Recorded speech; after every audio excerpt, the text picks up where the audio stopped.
Everyone said he was beyond hope. No one wanted to go near him. At the local rescue shelter in rural Vermont, there was a German shepherd named Shadow who had become a warning sign. More than a resident, volunteers whispered about him in hushed voices. Staff posted notes on his kennel. Do not approach. Even the most seasoned handlers refused to step too close. Shadow didn't bark for attention or wag his tail like the others. He growled, he lunged. He bared his teeth at anyone who came near, especially men. His cage had become his fortress, a place of snarls and silence. 8 months had passed since he was brought in, found chained to a fence at an abandoned farm, his ribs visible, his eyes dark and hollow. Most believed he had been trained as a guard dog by someone cruel, perhaps even used for intimidation. No one really knew what he'd been through, only that he hated people and didn't want to be saved. He was considered unadoptable until one quiet morning when Dr. Rachel Moore walked through the shelter doors with her 10-year-old daughter Leia at her side. Rachel wasn't looking for a pet. She was a trauma therapist specializing in behavioral recovery. But when she passed Shadow's kennel and their eyes met, something shifted. Not in the dog and her. Rachel didn't approach the kennel right away. She stopped a few feet back, gently placing her hand on Isla's shoulder as they both looked in. Shadow was curled in the farthest corner, his massive frame folded tight like he was trying to disappear. His coat was patchy, dull, and his body rigid, but his eyes, they were wide open, locked onto Rachel with a strange guarded intensity. Not rage, not even threat, just fear. What happened to him? Rachel asked, keeping her voice low. The shelter manager, a kind but cautious woman named Trish, sighed. He was found on a deserted farm, chained. No food, no shelter. He's never bitten anyone, but he's come close, especially with men. As if on cue, a male volunteer walked by a few feet away, and Shadow sprang to his feet with a guttural snarl, hurling himself at the bars. Trish flinched. The volunteer muttered under his breath and quickened his pace. We've tried behaviorist meds, everything, Trish added. He doesn't let anyone in. But Rachel saw something in that moment, not just aggression, but survival. A dog who'd learned that people were danger. A dog who had built walls so high, even kindness couldn't get through. May I sit here? She asked, motioning to the floor in front of the kennel. Trish hesitated, then nodded. He won't come near you. That's okay, Rachel replied. I'm not here to ask anything of him. She sat cross-legged, pulled a book from her bag. As Rachel settled on the floor, Leia crouched beside her, for a moment eyes wide with curiosity. She's always loved animals, Rachel whispered to Trish, smiling gently. Especially dogs. Leela leaned closer to the kennel, keeping her distance, but utterly focused. He's not angry, she said softly, more to herself than anyone else. He's scared. I think he's just trying to protect himself. Trish raised an eyebrow. Smart kid, she gets it from her mom. Rachel chuckled, brushing a hand through Leia's curls. She wants to study animal behavior one day. Said she came today, not just to help, but to understand. Rachel began reading softly, not to Shadow, but simply with him. 2 days after their first visit, Rachel found Leia sitting on the back porch, her sketch pad resting on her knees. She had drawn Shadow again this time, not growling but curled beneath a tree, eyes half closed, peaceful. I think he could be different, Leia said softly. Not looking up, if someone just gave him a real chance. Rachel sat beside her, brushing windblown curls from her daughter's face. Sweetheart, that kind of healing takes a long time, and it's not easy. I know, Leia said, glancing up. But you always tell your clients the hard things are the ones worth doing. Maybe he's waiting for someone like us. Those words stayed with Rachel long after Leia went to bed. That night she reviewed Shadow's case files again, but this time not as a therapist assessing risk, but as a mother hearing her daughter's quiet conviction. The next morning she submitted the adoption application. At the shelter board meeting, the reaction was immediate. He's dangerous, said Dr. Morgan, the shelter's head vet. Unpredictable. We've seen no consistent improvement. He belongs in a facility, not a family home, especially one with a child. Rachel kept her voice calm. He's not aggressive by nature. He's afraid his behavior is rooted in trauma, not dominance. What he needs is trust, routine, and a safe environment. Another board member interjected, "You're a single parent. What makes you think you're equipped for something like this?" Rachel looked directly at them. "I work from home. I have experience with trauma recovery. And Elia, she's not a typical 10-year-old. She's careful, she listens, and she's the one who suggested we bring Shadow home in the first place." Trish, who had observed Rachel and Neela's visit, finally spoke. "She's right. That girl sat outside Shadow's kennel and didn't flinch. She noticed what most adults missed. Shadow didn't growl at her. That's rare. That means something." After a tense debate, the board voted. It was close, 4-3. In the end, Rachel's application was approved under strict conditions: weekly progress, updates, regular sessions with the behaviorist, and an immediate return if any incident occurred. As Rachel signed the paperwork, she caught Leia's eye through the shelter window. The little girl gave a small, hopeful smile, the kind that said, "I knew you'd see what I saw." Getting Shadow home was the first real test. He refused to enter the crate, backing away. With low growls the moment anyone got close. Rachel didn't force him. With the help of Trish, they created a temporary partition in the back of Rachel's SUV, giving Shadow a space he could enter on his own terms. After nearly 30 minutes of waiting, coaxing, and pure patience, he climbed in.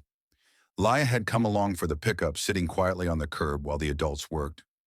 She didn't speak, just watched Shadow with steady, thoughtful eyes. As the dog finally stepped into the vehicle, their eyes met through the car window. Leia's small hand pressed gently to the glass, not to wave, but to connect silently, sending him a promise. "We're going to help you heal." The ride home was tense. Shadow panted heavily, his body coiled tight like a spring. Leia sat beside Rachel in the front seat, holding her sketch pad. Today's drawing was different. It showed Shadow not alone, but lying beneath a tree while a girl sat quietly beside him, reading a book. When they arrived at their little farmhouse, the sun was already low. Rachel exited first, leaving the doors open so Shadow could see her. She laid a training lead on the ground and stepped far back, no pressure. Shadow stayed frozen, then stepped out slowly, nose low, tail down. He followed the lead inside, keeping distance. Inside, his space was ready. A crate without a door, soft bedding, no sharp sounds or fragile objects. Everything arranged for safety and healing. Leia peeked around the hallway, eyes full of hope. "Is this his forever spot?" Rachel nodded. "If he wants it to be." Shadow stood still, watching them both. He hadn't barked, he hadn't growled, but he had come inside.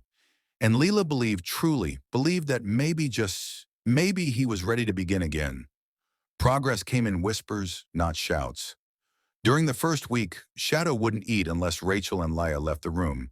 He barely moved from his spot, flinching at every new sound, every sudden shift of light. But he no longer growled, and he never once tried to flee.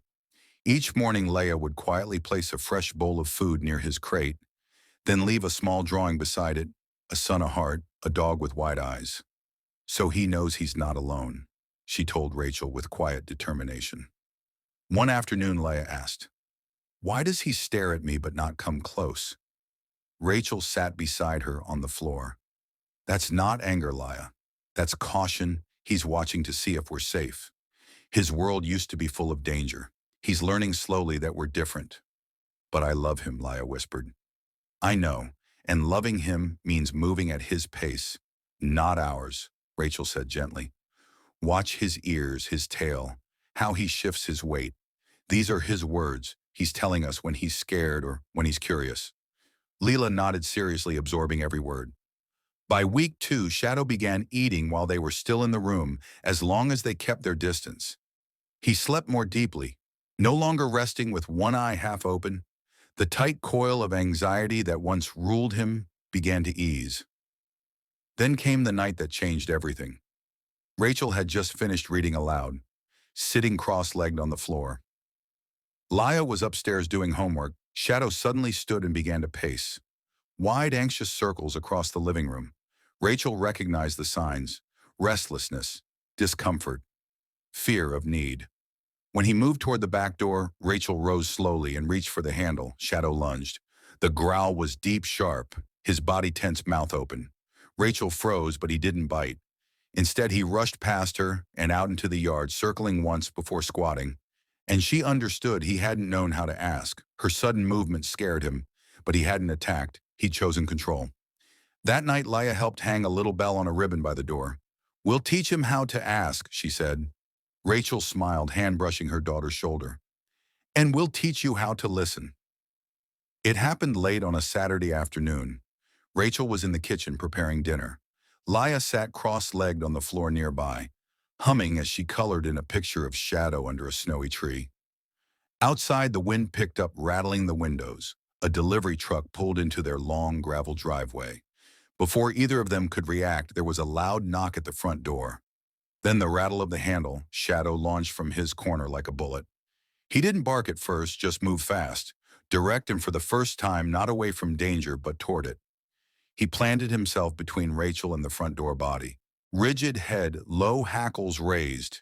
Then the growl came, deep, guttural, protective. The kind of growl that sent chills down your spine. Rachel instinctively placed a hand on Hila's shoulder, gently guiding her behind her. She didn't reach for Shadow, didn't speak his name. Instead, she spoke toward the door. "Please leave the package on the porch," she called out evenly. "We'll get it later." Through the window, she saw the startled delivery man set the box down and retreat quickly. Shadow remained in position, unmoving, watching the door even after the truck drove away.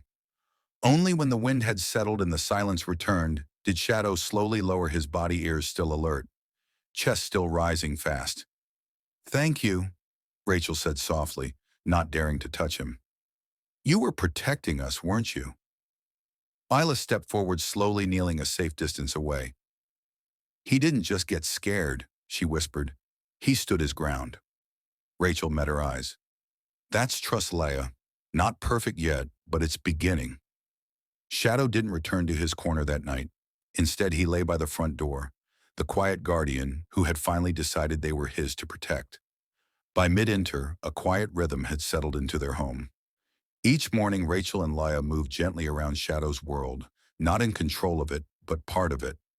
Leia read to him from her favorite animal stories, sitting at a respectful distance. Rachel guided her in understanding his signals. A lowered tail meant anxiety. A soft blink meant trust. Meal times were slow, calm rituals, with Leia gently placing the bowl closer each day. Progress was measured in inches, not miles, but healing was happening slowly. Surely. One snowy morning, Leia stayed home, nursing a cold bundled in blankets by the fireplace. Rachel took Shadow for their usual trail walk. Alone, the snow was fresh. Blanketing the woods in quiet white, Rachel let Shadow off leash. Just a few minutes, he had earned that freedom. Then something shifted. Shadow stopped, ears, perked, nose in the air. A second later, he bolted into the trees. "Shadow!" Rachel called out, heart racing. She followed, crashing through underbrush, her boots sinking in snow. She found him standing over a figure half buried in white. It was a young man, probably in his 20s, barely conscious, shivering uncontrollably. His hiking boots were soaked, his leg twisted at a sickening angle. A backpack lay nearby, half covered in snow. He must have fallen, been there for hours. Rachel knelt quickly. Weak pulse, shallow breaths.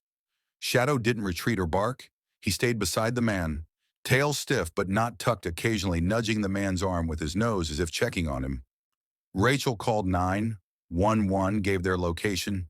He's not responsive. Early hypothermia, possible leg fracture. As they waited, Rachel wrapped her coat over the man and leaned close to Shadow. "You didn't run from him," she whispered. "You stayed."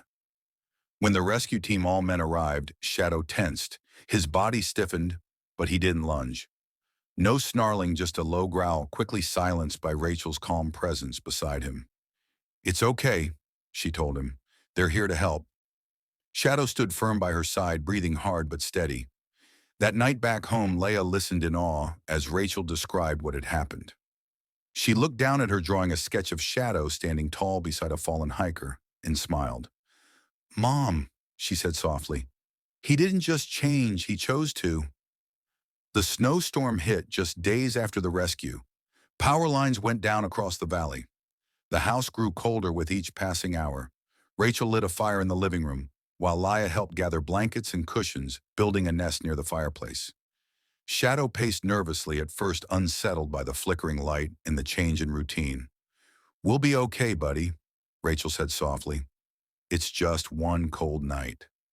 Layla set down her sketch pad nearby, a new drawing of the three of them huddled near the fire.